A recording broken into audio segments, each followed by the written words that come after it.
our projects on the Cowboys and the cattle frontier. So we're going to start off with Cowboys before the 1860s.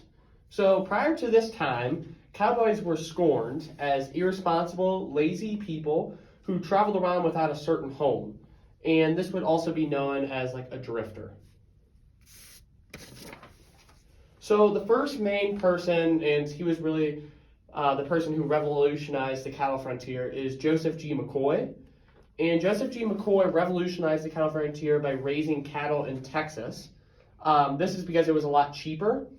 And then he moved the cattle north to Kansas, Abilene, Kansas, and then they shipped it east. And a couple interesting stats on this is 35,000 steer were sold in the first year of this process that McCoy started. And then also between 1880 and 1885, more than 4.5 million head of cattle were produced for eastern markets. So it shows how influential he really was. So then the financial panic of 1873 happened. And this financial panic happened because European investors began to sell off the investments they had in American projects, specifically railroads, which hurt the cattle industry. In addition to these lack of loans for railroad companies, Texas fever also hit the booming cattle industry. So that leads us to the downfall of the cattle frontier.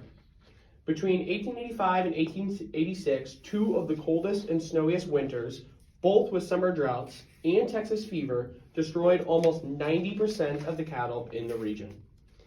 The cattle industry would never bounce back. Railroad expansion also brought the great cattle drive to an end. So cowboys after 1865. Present-day cowboys are now glorified as simplistic men with integrity and independence. They're seen as hero-like. Although the stereotypical white cowboy is seen in present day, 1/5 of cowboys were actually black and Mexican. An example of this is Nat Love, who is a black cowboy, and he shows an example of a black and white cowboys having close relationships. In closing, although the cattle frontier brought some fortunes, it caused devastation for many. Also, cowboys' characteristics changed a lot from 1865 to present day.